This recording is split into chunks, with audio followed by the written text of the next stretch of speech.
আসসালামু আলাইকুম। আমি এখন মুন্সিগঞ্জ লঞ্চ ঘাটে আছি।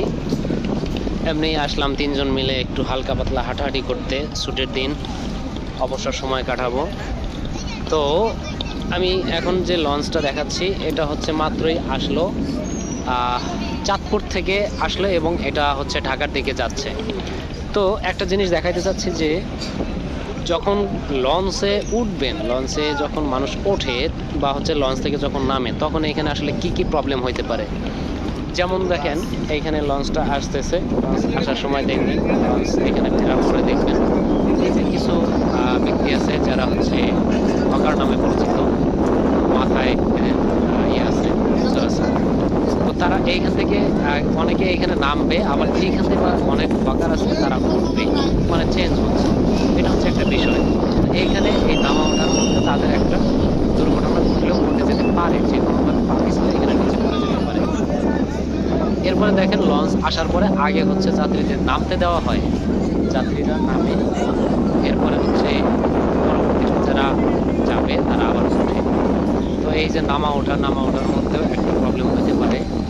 এই নামা ওঠার মধ্যে যে প্রবলেমগুলো হয় সেটা হচ্ছে অনেক সময় আপনার পকেট থেকে দেখবেন মোবাইল নাই অথবা মানিব্যাগ নাই হয়ে গেছে, অথবা দেখবেন হঠাৎ করে আপনি কারোর সাথে হালকা একটা ধাক্কা খেয়ে নিচে পড়ে গেছেন। সো এই জায়গাটা অনেক সতর্ক থাকতে হয়, অনেক সতর্ক থেকে তারপর হচ্ছে এখানে উঠতে হয়। তবে লঞ্চ জার্নিটা আসলেই অনেক ভালো, উঠে যদি জার্নি করতে পারেন অনেক ভালো লাগবে।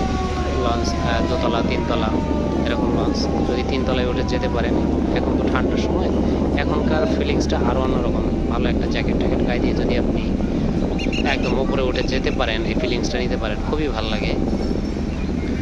এই হচ্ছে ব্যাপার মূলত লঞ্চের, মানে এই যে লঞ্চে ওঠা বা হচ্ছে লঞ্চ থেকে নামা, এইসব সময় যে সতর্কতাগুলো আপনার মেনটেন করতে হবে সেটা হচ্ছে যেন নিচে পড়ে না যান, আর হচ্ছে যেন পকেট থেকে কোনো কিছু হারিয়ে না যায়, বা মোবাইলটা হাত থেকে যেন ছুটকে পড়ে না যায়।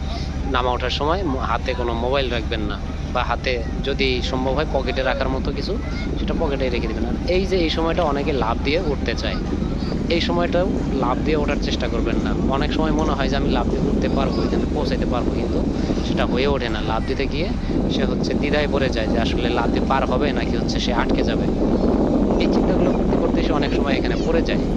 এখানে এমন অনেক ঘটনা আছে, যারা হচ্ছে লঞ্চে ওঠার সময় এখান থেকে লাফ দিতে মানে উঠতে গিয়ে পড়ে যায়, নিচে পড়ে যায়। এই কাজগুলো করবেন না।